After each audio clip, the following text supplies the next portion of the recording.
Am I the asshole for asking my neighbors to not have their kids turn every slide in park into a slip-and slide? My husband and I took our daughter to the park in our neighborhood today. When we got there were two sets of adults having a picnic on the grass while their kids were playing. As we got closer, we noticed that the kids were in swim trunks and covering every slide in water and dish soap. Our daughter is 3, and the slide is her favorite activity. We go to this park every day.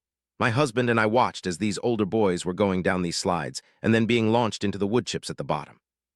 We didn't want our daughter to get hurt or covered in water and dish soap, so we tried to block off at least one of the slides, and I made a few comments that I could try to dry it off, and one of the kids finally grabbed one of the towels to help, and I stood in front of that one until she was done playing.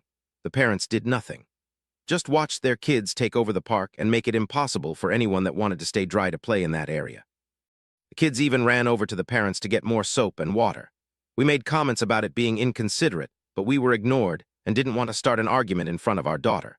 We posted on the neighborhood Facebook and asked people to be more considerate or maybe take their kids to a splash pad or a rec center, but don't soak the whole park so no one else can enjoy it. Oh, the response in the group has been unbelievably entitled with comments like, "Why didn't you let your kid just join in?" And "Sorry you didn't have a good experience, my boys have been cooped up and they had a blast." We are truly baffled by this response and feel like there should be some level of common courtesy among a public space with neighbors. Like, sorry, we don't want our 3-year-old getting soapy and launched into wood chips where she could probably get hurt. The entitlement coming from these people is blowing my mind. I would never imagine doing something like that. So am I the asshole for telling my neighbors to not turn the public park into a slip-and slide? Edit for more info. I said nothing to the kids. One considerate one saw me struggling to clean off one of the slides and offered me a towel. I said thank you. I don't know if they cleaned up, but I doubt they get all of the soap off all the stairs, bridges, and climbing equipment they also got soap on. I hope no one gets hurt. There were 6 slides in total. All covered in soap and water. We are one of 2 non-Mormon families in the neighborhood who are actively avoided and not invited to neighborhood activities.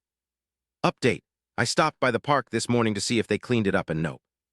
There's slimy grime all over the jungle gym slides and would definitely become a serious hazard if it rained.